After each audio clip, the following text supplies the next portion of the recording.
हरी भरी पहाड़ियों के बीच स्थित एक छोटा सा गांव भुलानीपुर। मिट्टी की महक, खेतों की खुशबू, सुबह की गांव की घंटियों की आवाज, यही इस गांव की पहचान थी। उस गांव के कच्चे रास्ते के किनारे था एक जर्जर सा छप्पर घर।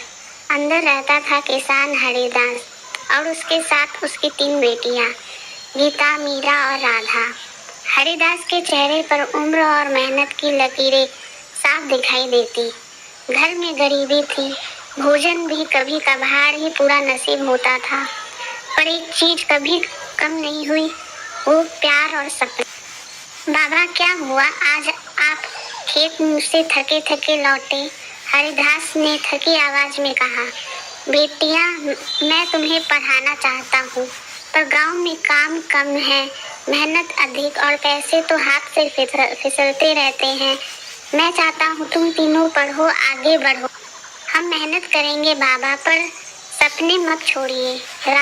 छोटी राधा ने कहा, हम पढ़ेंगे चाहे कितना संघर्ष करना पड़े। बेटियों के विश्वास ने हरिदास को नई ताकत। हरिदास सुबह खेतों में जाता, शाम तक मजदूरी करता, पर इतनी कमाई नहीं थी कि बेटियों की पढ़ाई चला सके।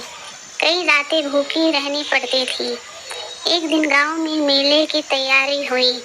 अगले दिन वो मेला पहुंचा। सूरज की धूप तप रही थी, पर उसके मन में बस बेटियों के भविष्य का चिंता था। उसने रस्सी पकड़ ली, लोगों को खेलने दिया, खुद पूरे दिन खड़ा रहा। मेले के अंत में कुछ सिक्के मिले, कम थे पर उम्मीद से ज्यादा। वो घर लौटा आवाज भरी भावनाओं से, बेटिया, फीस का पहला हिस्सा इकट्ठा कर लिया है। बेटियों की आंखों में चमक उठी।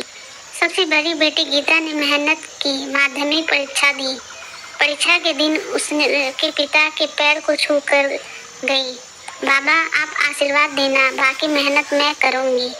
कुछ महीने बाद परिणाम आया। पूरे गांव में सबसे पहला स्थान गीता का। पूरा गांव खुशी से झूम उठा। हरिदास के चेहरे में गर्व के आंसू थे। मीरा बोली, अब मेरी बारी है बाबा, मैं डॉक्टर बनूंगी। बस बेटियों का सपना टूटना नहीं चाहिए। मीरा रात रात भर पढ़ती, कभी खुद भूखी रहती, किताबें खरीदती। परीक्षा आई, उसने पूरे दम लगाए, परिणाम आया, मीरा डॉक्टर बन गई। गांव में ढोल बजे, लोग मिठाई बांटने। अब बारी थी सबसे छोटी बेटी राधा की। उसकी आंखों में भी चमक और जुनून था। वह बोली, मैं पढ़ूंगी बाबा, आपके पसीने की कीमत अपनी डिग्री से चुकाऊंगी। कुछ वर्ष बाद राधा भी उच्च शिक्षा हासिल की। तीनों बेटियां डिग्री, आत्मनिर्भर और सम्मानित हुई। एक दिन बेटियां नौकरी पाकर गांव लौटी। गांव के लोग इकट्ठा हुए। तुमने बेटियों को पढ़ाकर मिसाल पेश की है। हरिदास ने कन्नम आंखों से कहा, सपने गरीब नहीं होते, बस उन्हें पूरा करने के लिए हिम्मत चाहिए। गांव में घोषणा हुई, बेटी बोझ नहीं, रोशनी है। जिस घर में बेटियां पढ़ती है, वहाँ भविष्य खिलता है।